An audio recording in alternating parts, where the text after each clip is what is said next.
Hi, if we have any new friends with us today, I'm Miss Joyce. And since it's the month of February, and on the 14th, many celebrate the holiday of Valentine's Day, I thought we could read some stories about love and kindness. The first story that we're going to read about is, how do you hug a porcupine? Now, a porcupine's not a very cuddly animal, but in this story, we're going to learn how the porcupine and how everybody deserves a hug. And I have my little friend, the porcupine, that we're going to enjoy. The other story that I chose is called The Invisible String. And it talks a little bit about love and the feelings that we have for one another. We may not always see them, but they're always there. And I wanted to mention there are many other books at the library about Valentine's Day and love and kindness. So if you have an opportunity to order some books online, we can always get those to you when you stop by at the library. Our first story, written by Lori Issop and illustrated by Gwen Millward, asks a very good question. And that question is, how do you hug a porcupine? Because a porcupine has thousands of very, very sharp quills sticking out of his body. How do you hug a porcupine? Listen to all the rhyming words in this story and watch for all the different animals that get a hug.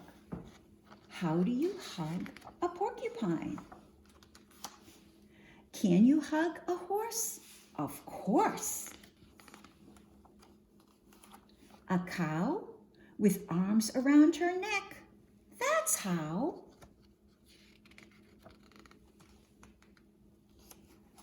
A dog or cat is not so hard. Just hug them in your own backyard. Hugging bunnies is just divine. But how do you hug a porcupine? Can you hug some billy goats? Entice them with a bag of oats. And surely you can hug a pig. Just spread your arms out extra big. With baby chicks, be sweet, be kind. But how do you hug a porcupine? This prickly fellow won't be easy. My stomach's feeling kind of queasy. He's a little nervous, gets a little bit of a bellyache. Well, he wears a coat of thorny quills. To hug this one will take some skills. A hedgehog is a little prickly. An ostrich is a little tickly. A chimpanzee will hug you back. I've never tried to hug a yak. A giraffe requires a climb. But how do you hug a porcupine? An elephant, please hug his trunk. I wouldn't want to hug a skunk. Would you? A kangaroo, just hop this way. Don't let those dolphins slip away. A panda probably wouldn't mind, but how do you hug a porcupine? You must go slowly, never hurry. Porcupines aren't soft and furry. His quill defends him from his foes, but I'm his friend, he surely knows. At last, hooray, it's finally time. This is how you hug a porcupine. And we do that carefully. Well, I know that the porcupine has quills on his back, but his nose and his face and the underside of the porcupine is very, very soft. Well, there were so many different animals and different ways to hug in our story. And there are so many different ways that we can show our love. Maybe we can say kind words to one another. Maybe we can spend time with our family or friends. Maybe we can do kind and helpful things. Or maybe you could just give a hug or hold hands. And sometimes we may even give or receive a gift. There are so many ways we can show our love on Valentine's Day, in February, and all the time. And we can even hug a porcupine. Let's read The Invisible String by Patrice Karsh and Jeff Stevenson. Liza and Jeremy, the twins, were asleep one calm and quiet night. Suddenly it began to rain very hard. Thunder rumbled, and it got so loud that it woke them up. "Mommy, Mommy," they cried out as they ran to her. "Don't worry, you two. It's just the storm making all that noise. Go back to bed." "We want to stay close to you," said Jeremy. "We're scared."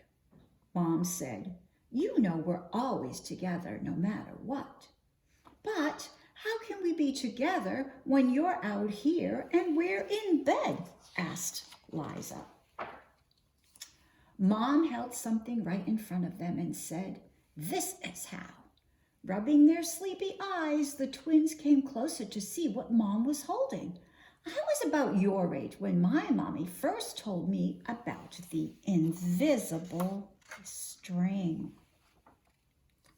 "I don't see a string," said Jeremy. "You don't need to see the invisible string. People who love each other are always connected by a very special string made of love. Even though you can't see it with your eyes, you can feel it with your heart and know that you are always connected to everyone you love. When you're at school and you miss me, your love travels all the way along the string until I feel it tug on my heart. And when you tug it right back, we feel it in our hearts," said Jeremy.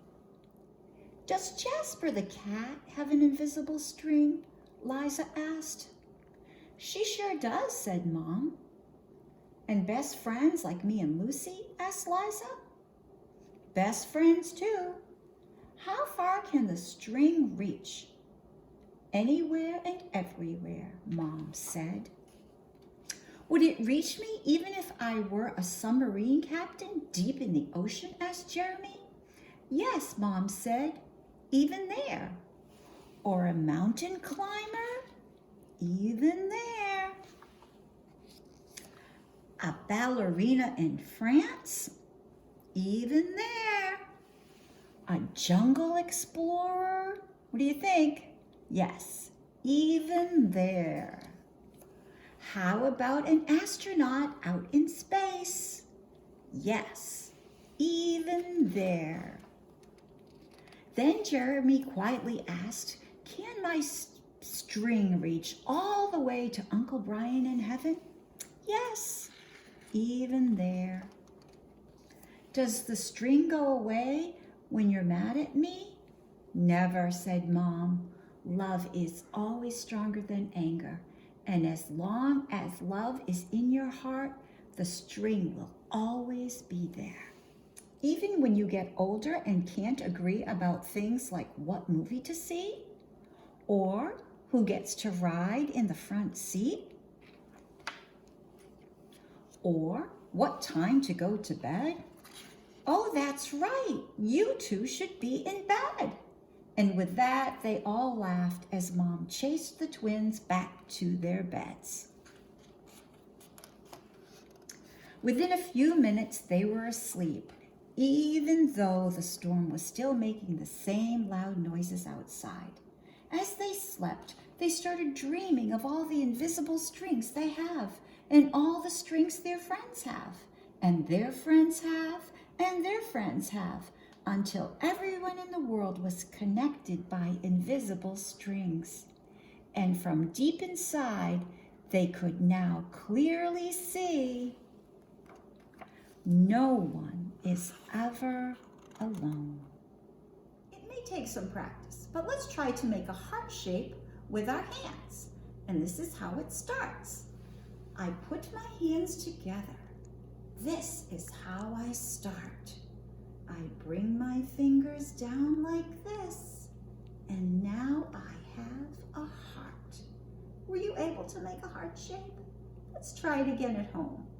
Let's play a hugging poem using our hugging arms. Are you ready? My arms are for hugging. I love you. Big hug. Nice. My eyes are for seeing. Peekaboo. My ears are for listening. What did you say? My mouth is for talking and singing all day. I'll be looking forward to seeing you next time. And remember, you can go to the library and find all kinds of books. And until next time, I want you to know that I'm sending my invisible string of love to you.